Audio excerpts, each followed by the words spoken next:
ఇప్పుడు దాకా నా వైలెంట్ యాంగిల్ చూశారు, ఇప్పుడు నా ఫ్యామిలీ యాంగిల్ చూస్తారు. రండి. అరే వా, పిల్ల మీ మంచిది ఫ్రెండ్ అయితే చూడ ముచ్చటగా ఉన్నది. Made for each other. ఈ పిల్ల మన వెంకన్న కోసమే పుట్టినట్టుంది. మా వెంకన్న ఉట్టి బుద్ధవతారం. ముద్దు ముచ్చట ముందుగా నువ్వే షురు చేయాలి. ఏమండి ఏంటి వీళ్ళు? ఎంకన్నా కోడలిని తాజ్మహల్ కి తోలుకపో. అలాగే రండి.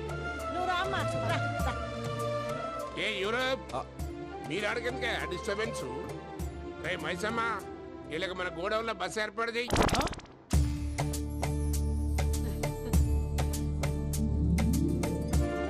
ఇగో కుడి కాలు ముంగట పెట్టి రామ్మా, రామ్మా. పిల్ల సిగ్గుపడుతున్నది. వాడి పెళ్ళాంతోనే ఈ ఇంట్లో కాలు పెడతా అని గిన్ని దినాలు వాళ్ళ పిన్నం ఇంట్లోనే ఉన్నాడమ్మా. ఓ వెంకన్న, నీ పెళ్ళానికి ఇల్లంతా చూపియా రాదు. పూజ గారు, మీరు ఇంట్లో అడుగు పెట్టగానే నాకు ప్రపంచాన్ని జయించినట్టు అనిపిస్తుంది. ఇదంతా వెంకటేశ్వర స్వామి బ్లెస్సింగ్స్. నేను కోరుకున్నట్టే మన ఇద్దరిని కలిపాడు. మా అమ్మ నాన్న ఈరోజు వాళ్ళు ఎక్కడున్నా సంతోషిస్తారు.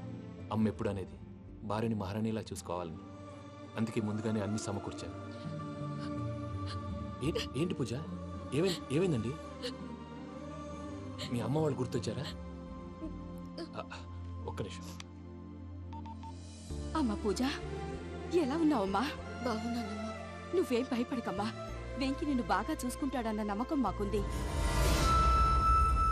అమ్మ పూజ, ఇంకెప్పుడు ఇక్కడికి ఫోన్ చేయకు. అవసరమైతే మేమే ఫోన్ చేస్తాం. ఎవరైనా వింటే ప్రమాదం. అలాగే.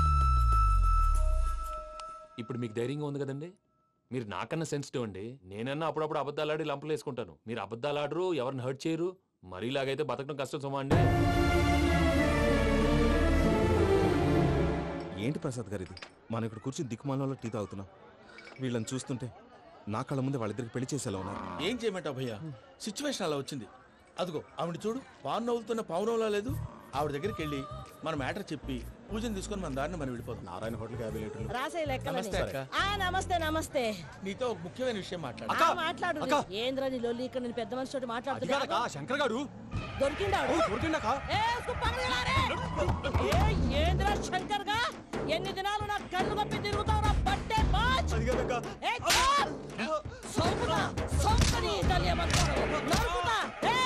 నువ్వు నీ చెల్లెలు కలిసి మా పిల్లగాని దవాఖాన పాలు చేయలే. ముందుగా ప్రేమించినట్టు నాటకం ఆడి ఎంత తిరిగి పెళ్లి చేసుకుంటా అని ఇప్పుడు బాగా పైసగల్ల పోరని చూసి పెళ్లి చేస్తానంట. అవును నా చెల్లెలు మీ పోరగానికి ఇచ్చి పెళ్లి చేస్తాక ప్లీజ్ అక్క. నీ తల్లి చెప్పుతా. మీ ఏదో మాట్లాడాలంటివి? ఏం లేదక్క, ఎంకన్న పెళ్లికి నీకు పట్టు చీర పెడదామని. మా ఎంకన్న పెళ్లికి నువ్వు పెట్టుడైందయ్యా? మేమే నీ పట్టు పంచలు పెడతాం. అట్టనే అక్క.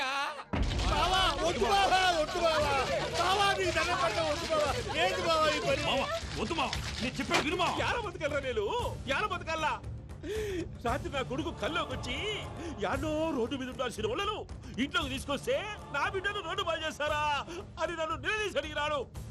ఇన్ని దినాలు నువ్వు ఎట్లా చెప్తే కాట అక్క నాకు నేను చచ్చిపోతానని అబద్ధం చెప్పి నమ్మనం రాలేటికి పిలిపించిన. మీతో కలిసి చేసిన పాపాలకు నేను చచ్చిపోవాల్సిందేరా, చచ్చిపోవాల్సిందే. మామ నేను చెప్పండి, పూజ ఎవరినైతే ఇష్టపడినాదో వాడికే ఇచ్చి పెళ్లి చేద్దాం. ఎట్లా చేస్తావురా? అది ఆడుందో ఎట్లుందో? మామయ్య, పూజ ఎక్కడుందో మాకు తెలుసు. మీ అందరికీ గుడ్ న్యూస్. పూజ వాళ్ళ అమ్మగారు ఫోన్ చేశారు. ఇంట్లో వాళ్ళందరూ పెళ్లి కొప్పుకున్నారంట. వెంటనే వచ్చేయమన్నారు. పెళ్లి కొప్పుకున్నారా? ఈ ట్విస్ట్ ఏంటి? ఒప్పుకోకేం చేస్తారా? నీ అసంటి బంగారాన్ని ఎవరన్నా వదులుకుంటారు? నాదేముంది బాబాయ్, క్రెడిట్ అంతా ఆయనదే. ఆయన ఎవరు? ఇంకెవరు? నమో వెంకటేశ. పర్వతం లాంటి మనిషివి పెట్రోల్ పోసుకొని చద్దాం అనుకున్నావంటే నీలో ఎంత మార్పు వచ్చింది బావా. బైరాగి, పూజమ్మ రాగానే లోపలికి దొరకపో. ఆ ఎంకీ గాడిని మాత్రం ఆడి కాడే నరికి పారే. మనల్ని ఎదవల్ని చేసినోడ్ని వాడు నరికితే మనకసెట్టా తీరుతుమా? నా చేతులతో నేనే నరుకుతా. రామానుజం, అదేంది బావా పెళ్లి చేస్తానంటే మళ్ళా ఇదేంది? తిక్కనాయాల ఆడోళ్ళందరూ అంత ఫోన్ లో మాట్లాడుతుంటే ఇన్నారా? ఆ దానికే దాన్ని తెలివిగా ఇటుకి రప్పించడానికి నాటకం ఆడా. నాటకం ఆడావా? నంది ఎవరిని కూడా ట్రై చేయలేకపోయినావా? నాది ముచ్చదు వాని. ఆ పెట్రోల్ పోసుకున్నప్పుడే ఒక అగ్గిపుల్ల గీసేస్తే కొంపకు దరిద్రం వదిలిపోయాడు. చెరుగొట్టాడువా? బట్టగారు బావగారు బావగారు ఎక్కడ ఏంట్రా ఊరికే నవ్వుతాలకండి. దీనికి నవ్వుతాలకి. నీ బతుక్కి కామెడీ ఒకటి పుండా కోరేదవా. రా అకౌంట్స్ చూసుకుందాం. ఆడికి ఈడు లోకువ, ఈడికి నేను లోకువ.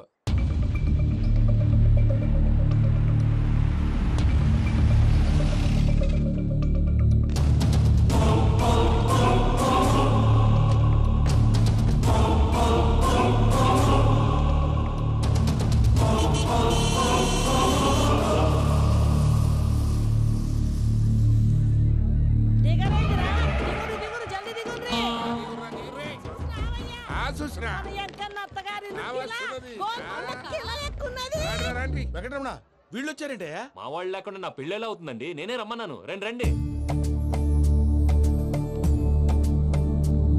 మొత్తానికి నువ్వనుకున్నట్టే అందరినీ ఒప్పించి మా పూజని పెళ్లి చేసుకుంటున్నావు బాబు. భద్రప్ప వీళ్ళకి విడిది ఏర్పాటు చేయి. రండి బాబు. రామ్మా మీరు వెళ్ళి రెస్ట్ తీసుకోండి. రా పూజ.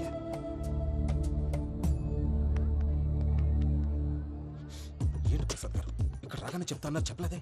సడన్ గా వాళ్ళు వచ్చారయ్యా. కొంచెం టైం తీసుకుని చెప్తాను. వెయిట్ చేయి. ఈ వెయిటింగ్ లోనే మొత్తం అన్ని అయిపోయినా ఉన్నాయి. ట్రస్ట్ మీ యార్. Go and fresh up. Go go. మావయ్య అన్నయ్య అరే అందరు ఇక్కడే ఉన్నారు. మీరు మారిపోయి పెళ్లి కొప్పుకున్నందుకు నాకు చాలా సంతోషంగా ఉంది మావయ్య. కానీ పెళ్లి కొడుకు విషయంలో మీకు ముఖ్యమైన విషయం చెప్పాలి. మేం కొడితే నీకు ఒక ముఖ్యమైన విషయం చెప్పాలరా. ఏంటి మావయ్య డోర్ క్లోజ్ చేశారు? సీక్రెటా? అవురా సీక్రెటే.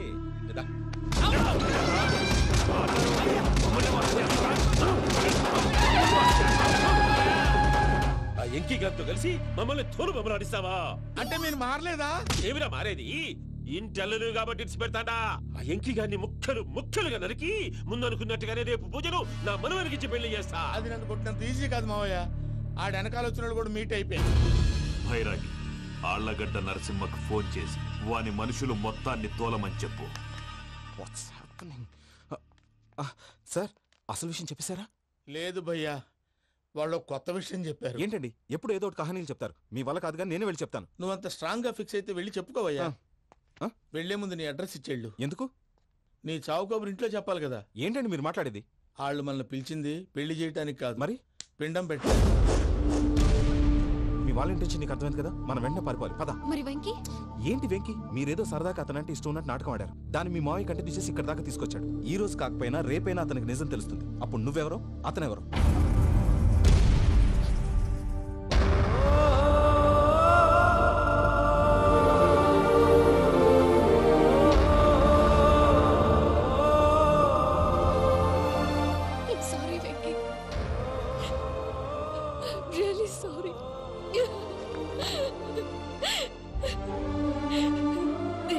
తప్పు చేశాను వెంకీ. నీలాంటి మంచి మనిషితో ఆడుకుని పెద్ద పాపం చేశాను. రోజు నరకం అనుభవిస్తున్నాను. I'm sorry, Venky. I'm sorry. Pooja please. Pooja please. తప్పు మీదే అని ఎందుకు అనుకుంటున్నారు? ఇందులో నా తప్పు కూడా ఉంది. ఏ చిన్న ప్రోగ్రామ్ ఇవ్వాలన్నా ప్రేక్షకులు ఎలా రిసీవ్ చేసుకుంటారని 1-10 సార్లు చెక్ చేసుకునేవాడిని. అలాంటిది జీవితానికి సంబంధించిన ఈ విషయంలో ఆ పని చేయలేదు. భార్యని మహారాణిలా చూసుకోవాలనుకోవడంలో తప్పులేదు, కానీ మహారాణిని భార్యగా చేసుకోవాలనుకోవడం తప్పని తెలుసుకోలేకపోయాను. నా లైఫ్ అంతేనండి. ఎవరో ప్రోగ్రామ్ అరేంజ్ చేస్తారు, ఎవరో స్పీచ్లు ఇస్తారు. మధ్య మధ్యలో జనాన్ని బోర్ కొట్టకుండా ఎంటర్టైన్ చేయడం కోసం నాలాంటి వాడిని పిలుస్తారు. జనం చప్పట్లు విని ఆ ప్రోగ్రామ్ అంతా నాదే అనుకుని సమర్పడిపోయేవాడిని. ఆ తర్వాత తెలిసేది I'm a joker. Just a joke. It's okay Ajay. దేనికైనా రాసి పెట్టి ఉండాలి. You are lucky. పూజ గారు, మీరు ఎప్పుడూ సంతోషంగా ఉండాలని కోరుకునేవాడిని. ఇప్పుడు అదే కోరుకుంటున్నాను. మీ ఇద్దరిని ఇక్కడి నుంచి తప్పించే బాధ్యత నాది. అజయ్, నన్ను నమ్ము.